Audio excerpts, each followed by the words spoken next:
RIT graduates, we are pleased to welcome a special guest to our celebration today, Major General Charles F. Bolden, Jr. Major General Bolden has had a distinguished career in service to his country. He is a decorated Marine, an astronaut, and an innovative leader, having served for the past 6 years as Administrator to the National Aeronautics and Space Administration, better known as NASA. A native of Columbia, South Carolina, Major General Bolden earned an appointment to the U.S. Naval Academy after graduating high school.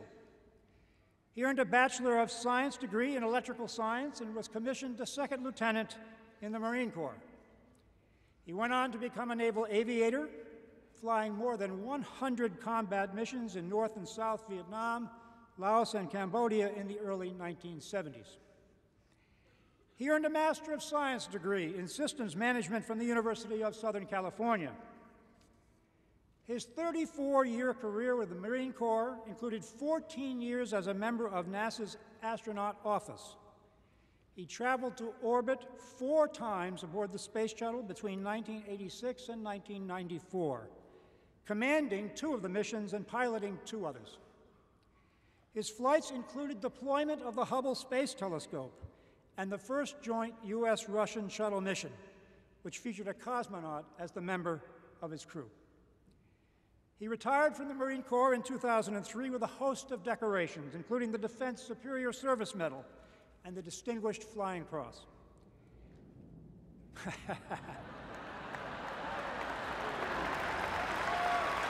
you go.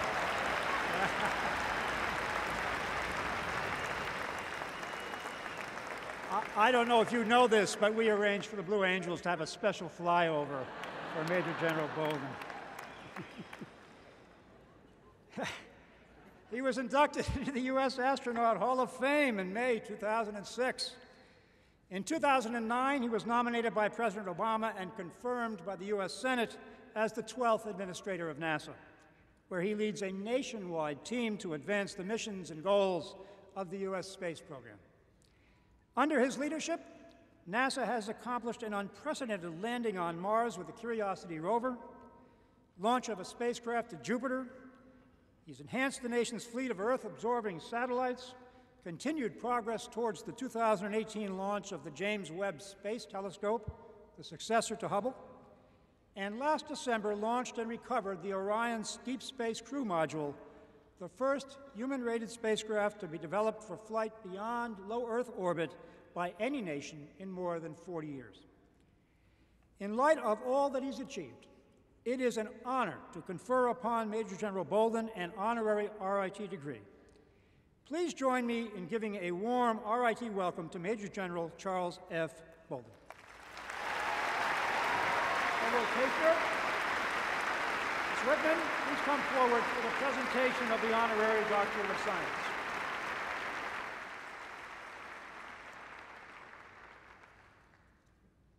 Trustees, faculty, staff, students, and guests, for his distinguished service to our country, for his many accomplishments as astronaut and administrator of NASA, for championing the spirit of innovation, creativity, and exploration, I present Major General Charles F. Bolden, Jr. as a candidate for the Honorary Doctor of Science from Rochester Institute of Technology.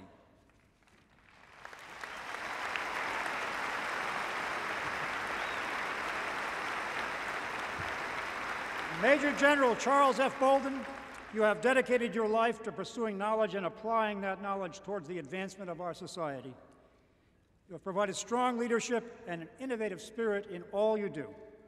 You have advanced space exploration in ways that will impact generations to come.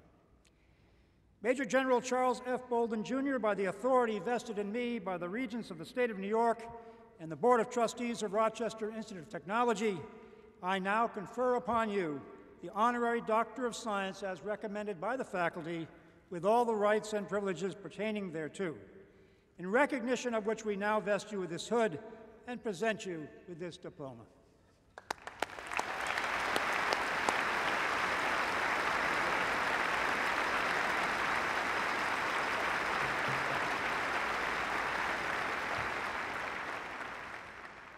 And now let's welcome our speaker.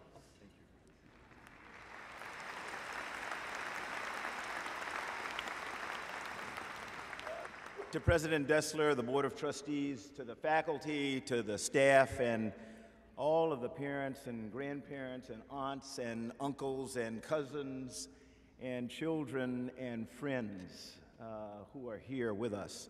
It's an honor to share in this very special day with all of you. And, you know, I have to pause to say, somebody asked me earlier how many of these I do, and I said this is an unusual year in that this is my 5th and final commencement ceremony. And, you know, there is a saying, and I really mean it, but I'm going to say this. I saved the best till last. I did not realize that until today. And I will tell you why. I love signers, first of all. Dr. Dessler and I talked about this extensively last night. So I want to personally thank the signers for what they do, for the gift that they bring to this ceremony. I tell people all the time, watch them, don't watch me, don't listen to me.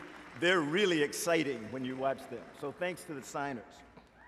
And to Jonathan and Abigail and Nick, wherever you are over there, I think, you bless us with your incredible gift today. I have never, ever, ever in my life seen the national anthem given that way. It was emotional to me. It spoke so vividly to who we are as a nation, so thank you for that gift.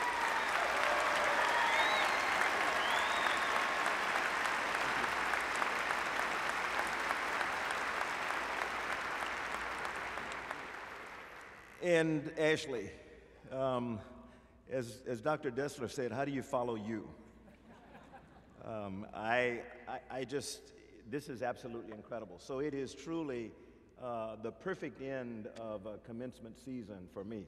I get emotional about things, and so you will probably see me shed a few tears here as I go through my remarks. But I am always a parent, having been spent a year at the Naval Academy as the Commandant of Midshipmen, where you're sort of like the Vice Dean of students. You fall in love with the midshipmen there, and there is a graduate here, and I'm not going to call him by name, but he's from the venerable class of 1995, and he has a stepdaughter graduating today, and I had an opportunity to talk to him just before the ceremony, but he knows that his class was very special to my wife and me because we only stayed at the Academy 1 year, and we had the class of 1995 running the brigade that year, and they were awesome.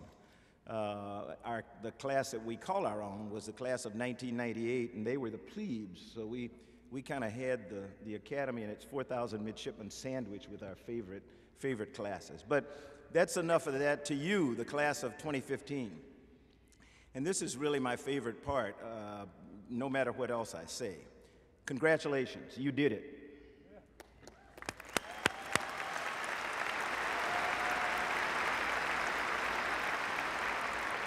The connections between NASA, Rochester, and Rochester Institute of Technology actually run very deep. We collaborate on cutting-edge technologies like large format infrared detectors that can teach us more about dark matter and energy, 3D super roadmaps of planets and moons, and smart dust technology that can help unlock the mysteries of the universe. We also just have a whole lot in common. In fact, at NASA, we like to think of ourselves as the Rochester of federal agencies. Why do I say that? Well, for starters, Rochester has been ranked among the most livable cities, one of the best cities in which to raise a family, and among the cities with the highest quality of life. What's more, RIT is ranked as one of the best universities for which to work in the United States. At NASA, we're incredibly proud to have been ranked the #1 best place to work in the federal government for 3 years running now. Rochester gave birth to Kodak, Bausch & Lomb, and Xerox. RIT has graduated numerous entrepreneurs, and NASA spinoff technologies have birthed businesses throughout our country, including dozens here in New York State. Meanwhile, RIT has been ranked among the best universities for aerospace. At NASA, that's what we do. The Sierra Club ranks RIT as one of America's best, greatest, greenest universities. At NASA, that's also a big part of what we do, from greener aviation to earth science that looks at our planet and how our climate is changing. RIT has also affectionately been ranked, and in my book, this is a tremendous badge of honor, one of the nation's nerdiest and geekiest campuses.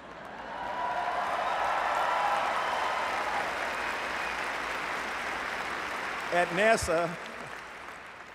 NASA, believe it or not, we actually aspire to hold those distinctions as well. In fact, some might say we already do. The city of Rochester, of course, is often referred to as the Flower City, both F-L-O-U-R and F-L-O-W-E-R. For you in the class of 2015, when I think of all that you will accomplish, it gives new meaning to the term flower power. I'm here to tell you today that our planet desperately needs your Rochester flower power. You all are graduating at a pivotal moment in human history. Our planet has a very big help wanted sign on it. Trust me, you can see this from space. Not really. And we're counting on your generation.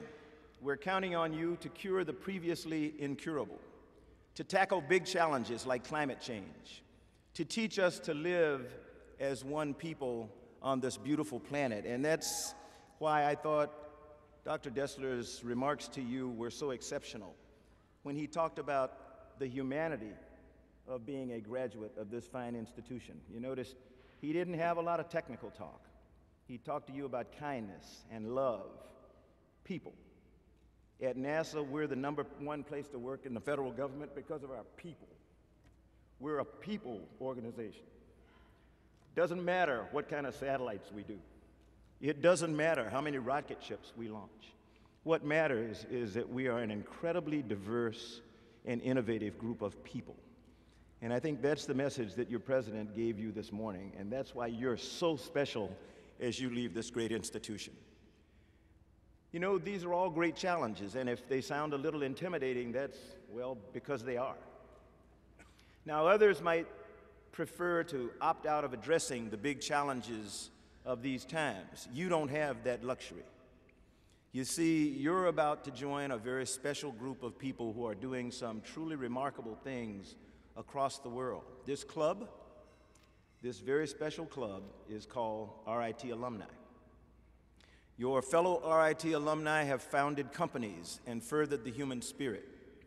They've written cookbooks and comic books.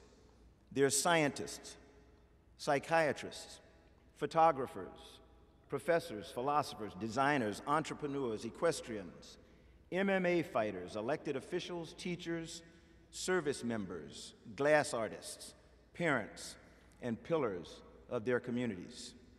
Just think of what you'll do. For all the challenges we face, this is a remarkable time to be starting a career. As a country, we've created 12.3 million new jobs and have experienced 62 consecutive months of job growth. Wages are rising, the deficit is falling, more Americans are buying homes, more businesses are hiring, more manufacturers are ordering durable goods, fueled, I might add, by a sizable increase in aircraft orders. We're less dependent on foreign oil than we've been in nearly 3 decades. Fewer of us have to go without health care or choose between filling prescriptions and filling the gas tank. In a much broader sense, so much of the things that once were the purview of science fiction are now facts of life. Being able to have a video chat with a loved one halfway around the world on your phone, laptop, or tablet.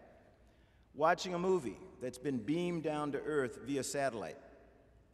Posting a high-resolution photograph of your adorable little niece or nephew in real time on your social media site of choice. I call your generation the space generation because of the expansive way you look at our world, our universe, and the possibilities they contain. You live in a world where astronauts from many nations fly together in space every single day, and where we're preparing to extend human presence farther into the solar system than ever before. That also used to be the stuff of science fiction. We're only a few months away from the New Horizons spacecraft arriving at the Pluto system. When that happens, the United States will have flown by or visited every single planet and dwarf planet in this solar system. And we have a spacecraft that's already flying and operating outside our solar system in interstellar space. We're moving beyond the limits of our own imagination, and it's your generation, each and every one of you in the class of 2015 sitting here today, that's going to push us there, that's going to prove something President Kennedy said, and I quote, "No problem of human destiny is beyond human beings," unquote. I want to invite you for just a few seconds to close your eyes, and imagine a future where human beings and robots work together to pioneer Mars and the solar system. Graduates, you are this future. You're part of the generation that will travel to an asteroid, that will walk on the face of Mars, and yes, will return home safely. Today, we're further along on our journey to Mars than ever before in human history, and it's your generation that's going to complete this journey. You're going to land human beings on Mars. Think about that for a moment. The feet in the first boots on the red planet could be here with us today. Perhaps your own children and grandchildren will never know a time when human beings haven't been living on Mars. In his State of the Union address back in January, some of you might have heard President Obama declare that we're pushing out into the solar system, not just to visit, but also to stay. This isn't science fiction. It's your generation's future. And the task of building this future, this better society, is up to you. As you do, I want to leave you today with just a few pieces of advice. I don't like to give advice, but I'll leave you with a few pieces. The first is be like Rochester. Be like Rochester. What I mean by this is keep in mind that your success is not only about the work you do, but how you do it. As I mentioned earlier, this city is recognized as a great place to live, and this university is recognized as a great place to work. When you're a great place to work, the best and the brightest want to come and work for you and with you. What's more, they tend to want to keep working with you too. I can tell you that as the NASA administrator, my top priority is our people. It's a great source of pride that at the same time we're reaching new heights in space and aeronautics, as I said earlier, we're also the #1 rated best place to work in the federal government 3 years running. And hint, hint, we're hiring. This brings me to my second piece of advice. The Seneca people who once inhabited this land have a saying, and I quote, "He," and I would add, or she, "who would do great things should not attempt them all alone," unquote. I'll attest from my firsthand experience that this holds true whether you're leading Marines, flying combat missions, or piloting a mission in space. None of us, not a single one of us, would be here today were it not for the shoulders on which we stood. So I want to advise you to not let a day pass, not let a single day pass, that you don't approach someone who means a lot to you and thank them for just being themselves and for helping you to be you. With this in mind, graduates, I hope you'll join me another time to show your appreciation for your team, the parents and grandparents who cared for you and got you here, your family members and friends who have stood by you and traveled near and far to be with you today. So one more time, join me in a round of applause for all of them.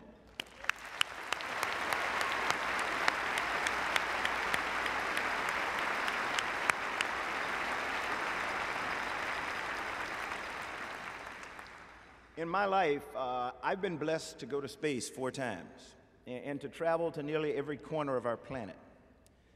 Nothing I've seen, however, compares to the awe, the awe of looking into the eyes of my children and my grandchildren. If you choose to start a family, love and care for them every single day as your loved ones have cared for you. My third piece of advice is a lesson my parents taught me and my wife and I try to teach our own kids and grandchildren. Be bold, be fearless, dream big, and by all means, don't ever, ever listen to anyone who tells you you can't do something or you don't belong. Don't waste your time trying to explain yourself or your identity to anyone. Don't feel like you have to justify you are, why you are, where you are. This applies to the workplace or anywhere else. In my younger days, my dream was to attend the U.S. Naval Academy and to serve my country, just as my father and my uncles had done in World War II, when African Americans had to fight for the right to serve in our armed forces. Growing up in Columbia, South Carolina during the days of segregation, it was an uphill battle. No one in my South Carolina delegation, congressional delegation, would provide an appointment nor nomination to the Academy as was required for admission. So I wrote President Johnson asking for help. I knew he couldn't give me an appointment. I never heard back, by the way. But a week later, a Navy recruiter showed up on my doorstep, and that possibly led to Congressman William Dawson of Chicago, Illinois, giving me the appointment I needed to be accepted. Representative Dawson himself was a veteran of World War I and only the third African American elected to Congress in the 20th century. So don't let anybody tell you what you can't do.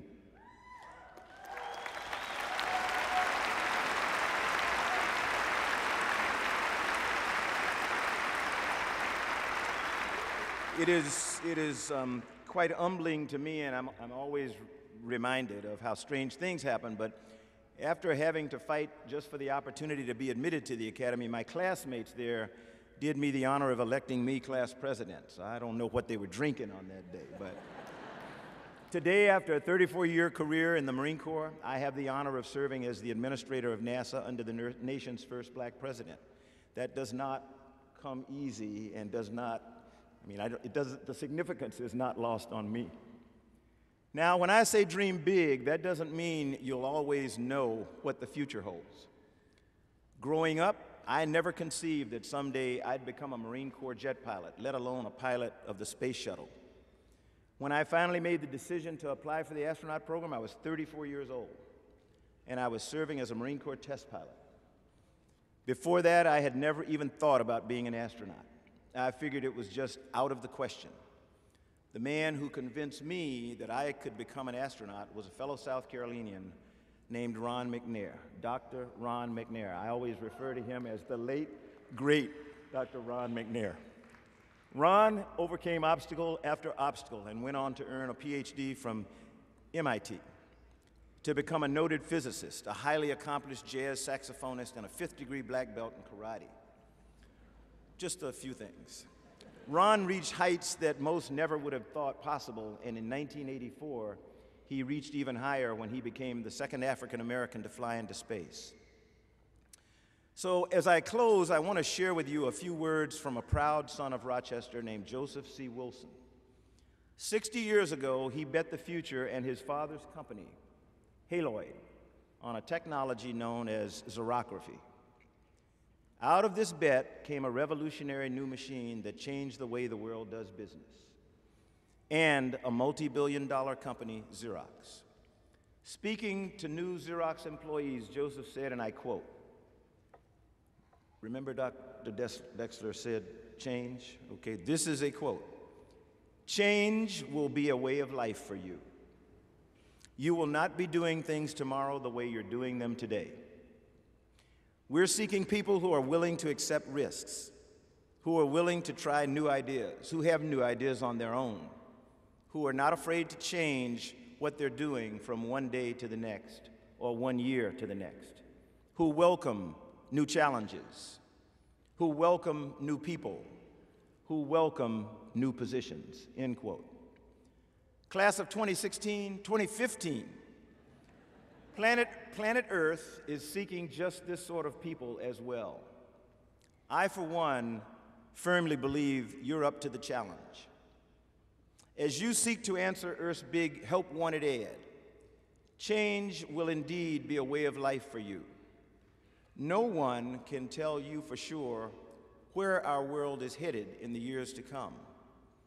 I believe that your generation will take us to a better place, a place worthy of the planet I've been blessed to see from space, where its serenity and its lack of political borders belies the truth of what sometimes happens on the ground. May you always be willing to accept risks, try new ideas, welcome new challenges, and reach for new heights. Class of 2015, congratulations to each and every one of you.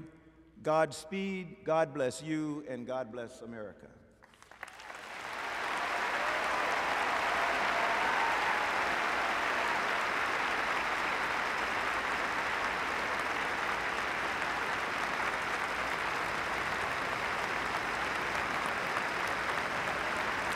Very special.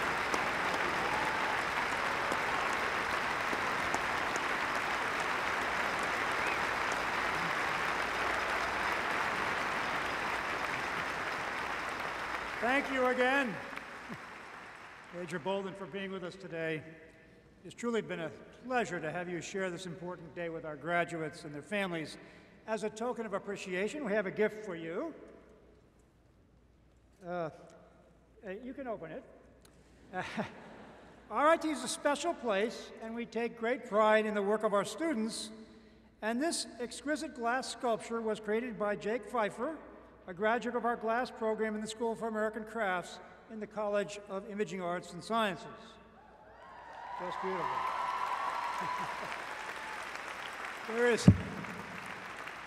There's more information about Jake in the bag. We hope you enjoy it, and that will remind you of the uniqueness and creativity that is RIT. And thanks again.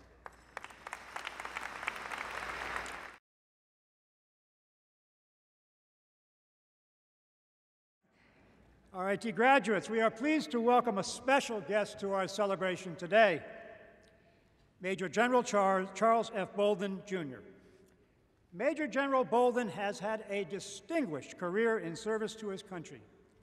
He is a decorated Marine, an astronaut, and an innovative leader, having served for the past 6 years as Administrator to the National Aeronautics and Space Administration, better known as NASA.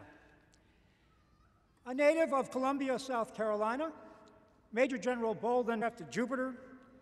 He's enhanced the nation's fleet of Earth-absorbing satellites, continued progress towards the 2018 launch of the James Webb Space Telescope, the successor to Hubble, and last December launched and recovered the Orion Deep Space Crew Module, the first human-rated spacecraft to be developed for flight beyond low Earth orbit by any nation in more than 40 years. In light of all that he's achieved, it is an honor to confer upon Major General Bolden an honorary RIT degree. Please join me in giving a warm RIT welcome to Major General Charles. I don't know if you know this, but we arranged for the Blue Angels to have a special flyover for Major General Bolden. He was inducted into the U.S. Astronaut Hall of Fame in May 2006.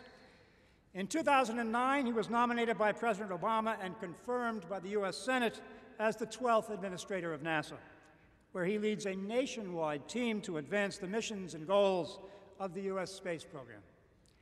Under his leadership, NASA has accomplished an unprecedented landing on Mars with the Curiosity rover, launch of a spacecraft times aboard the Space Shuttle between 1986 and 1994, commanding 2 of the missions and piloting 2 others. His flights included deployment of the Hubble Space Telescope and the first joint U.S.-Russian shuttle mission, which featured a cosmonaut as the member of his crew. He retired from the Marine Corps in 2003 with a host of decorations, including the Defense Superior Service Medal and the Distinguished Flying Cross.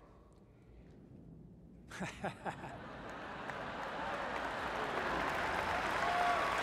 you go. earned an appointment to the U.S. Naval Academy after graduating high school. He earned a Bachelor of Science degree in electrical science and was commissioned a second lieutenant in the Marine Corps. He went on to become a naval aviator, flying more than 100 combat missions in North and South Vietnam, Laos, and Cambodia in the early 1970s. He earned a Master of Science degree in Systems Management from the University of Southern California. His 34-year career with the Marine Corps included 14 years as a member of NASA's astronaut office. He traveled to orbit 4